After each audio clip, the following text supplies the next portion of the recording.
నమస్తే, నా పేరు Ramesh Kadari, high court advocate, Hyderabad, Telangana. DVC domestic violence case అంటే ఏమిటి? సో ఇది డీవీసీ అనేది స్త్రీల కోసం ప్రత్యేకంగా ఏర్పడినటువంటి చట్టము.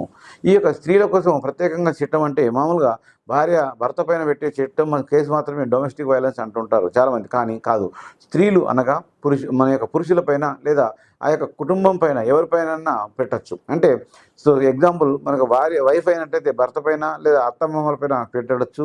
లేదా సో ఒకవేళ మన కోడలు అత్తమామల పైన పెట్టచ్చు, లేదా ఇంట్లో పని మనిషి కూడా పెట్టచ్చు. ఎవరైనా స్త్రీలు వారికి ఆర్థికంగా కానీ, మానసికంగా కానీ, సో శారీరకంగా కానీ, సో సెక్సువల్గా కానీ ఎప్పుడైనా కానీ ఇబ్బంది కలిగినప్పుడు, ఎవరైనా ఫోర్స్ చేసినప్పుడు, ఎవరైనా ఇబ్బంది పెట్టినప్పుడు దాని యొక్క కేసు కోసం ఉపయోగించాలని DVC case, domestic violence case అంటారు. శారీరకంగా, లైంగికంగా కేసులు పెట్టినప్పుడు ఈ మధ్యన ఎక్కువ మటుకు మనం ఫ్యామిలీలో వాడతాం కాబట్టి దీన్ని డీవీసీ కేసు అంటే ఫ్యామిలీ కేసు అని మనం భావిస్తాం. సో ఇక్కడ డీవీసీ కేసు మనం ఫైల్ చేయాలనుకున్నట్లయితే ఎప్పుడైనా కానీ స్త్రీలు వాళ్ళ యొక్క డీవీసీ కేసు ఫైల్ చేయాలనుకుంటే పోలీస్ స్టేషన్కి వెళ్ళాల్సిన అవసరం లేదు. ఎప్పుడైనా కానీ సఖీ సెంటర్స్ అని ఉంటాయి. మనకు ఇక్కడ వనస్థలిపురంలో ఒక సఖీ సెంటర్ ఉంటుంది, అక్కడ హ్యాబిట్స్లో ఒక సఖీ సెంటర్ ఉంటుంది, అలా సికింద్రాబాద్లో ఉంటుంది, హైదరాబాద్లోకి వస్తే ప్రతి జిల్లాలో కూడా సఖీ సెంటర్స్ ఉంటాయి.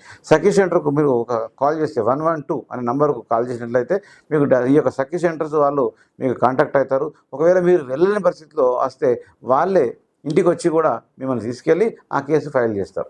అప్పుడు వాళ్ళు అదర్ థర్డ్ పార్టీ అనగా భర్త తరపు వాళ్ళని పిలిపించి మీకు కౌన్సిలింగ్ చేస్తారు, లేదా ఆ కేసును ఫైల్ చేసి కోర్టుకు పంపిస్తారు. ఈ డీవీసీ కేసులో మనం ఏమేమి అడగచ్చు? డీవీసీ కేసు ఇప్పుడు డొమెస్టిక్ వైలెన్స్ కేసు పెట్టినప్పుడు మనము ఈ డీవీసీ కేసులో మనకు శారీరకంగా, మానసికంగా, లైంగికంగా ఏ రకంగా ఇబ్బంది పెట్టినా దాని మీద పనిష్మెంట్స్ అడగచ్చు. అంతేకాకుండా ఈ యొక్క కోర్టుకు వచ్చిన తర్వాత ఈ డీవీసీ కేసులో మీకు కావాల్సినటువంటి మెయింటెనెన్స్ కూడా అడగచ్చు, లేదా అకామిడేషన్ కూడా అడగచ్చు. అంటే ఈ డీవీసీ కేసు అనేది ప్రత్యేకంగా స్త్రీల కోసం ఏర్పడినటువంటి ఒక ప్రత్యేకమైన చట్టము.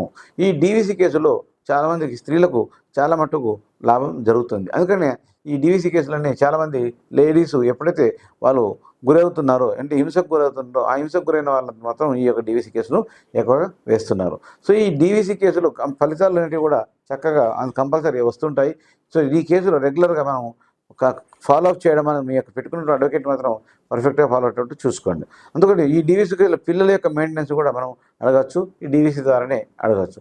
సో ఇక్కడ మీ డీవీసీ కేసు అనేది ప్రత్యేకంగా స్త్రీల కోసం ఏర్పడినటువంటి చట్టము. సో ఈ యొక్క 2005 చట్టం ప్రకారంగా ఈ డీవీసీ కేసు ఎప్పుడైనా కానీ సో స్త్రీలు వాళ్ళకి ఎప్పుడైతే హింసకు గురవుతున్నారో, అది ఏ రకమైన హింస అయినా కావచ్చు, వాటి కోసం పూర్చుకోవడం కోసం మాత్రమే ఈ డీవీసీ కేసును ఫైల్ చేస్తుంటారు. సో ఈ డీవీసీ కేసు అనేది, ఈ యొక్క డీవీసీ అనేది పురుషులు పెట్టుకోవడానికి లేదు, డీవీసీ ఓన్లీ స్త్రీలు మాత్రమే పెట్టుకోవాలి. మీకు ఇంకా లీగల్ పరమైన ఏమైనా సమస్యలు ఉన్నా కానీ, లేదా లీగల్ పరమైన నాలెడ్జ్ కావాలనుకున్నట్లయితే నా యొక్క ఛానల్ను సబ్స్క్రైబ్ చేయండి. సో ఈ యొక్క లైక్ చేయండి, అలాగే మీ ఫ్రెండ్స్ కూడా షేర్ చేసి ఈ ఇన్ఫర్మేషన్ క్లియర్గా వచ్చేటట్టు చూడండి. Thank you.